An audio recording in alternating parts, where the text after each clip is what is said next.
Good day, everyone. Today, I am going to discuss the 5 techniques of literary translation. First is the adaptation. Albert describes adaptation as a technique whereby one cultural element is replaced by another which is typical of the receiving culture. This technique is very useful when translating advertisements, slogans, and etc. Adaptation is a very important translation technique. It is necessary when something is specific to one language culture is expressed in a totally different way that is familiar or appropriate to another language culture.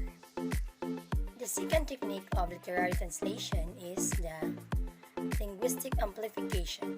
According to Albert's definition, this translation technique adds new linguistic elements in the target text.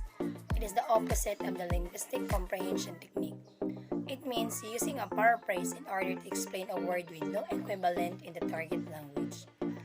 Linguistic amplification is a translation technique that adds linguistic elements. This is often used in consecutive interpreting and dubbing. The third technique of the literary translation is the compensation.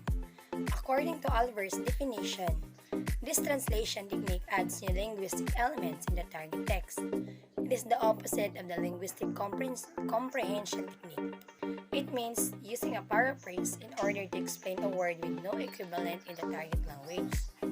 Compensation is a translation technique whereby a piece of information or stylistic device is moved to another location in the text. Because it does not have the same effect if maintained in the same place as in the original text. The fourth technique of literary translation described by Albert is illusion.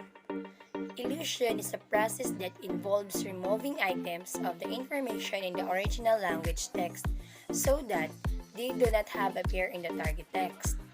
Illusion is used to fit words into a metrical scheme, to smooth the rhyme of a poem, or to ease the pronunciation of words. The last techniques of literary translation is the borrowing. Borrowing is a technique often used in literary translation and is also applied, for example, in the medical and business translations. Albert writes that this translation technique involves using a words or an expression in the original text and placing it is with no modification in the target text. Borrowing is where words or expressions are taken directly from the source text and carried over into the target language.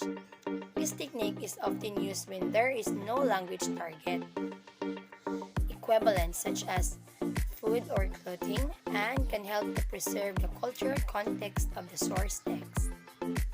That's all for my discussion. Thank you for listening and I hope you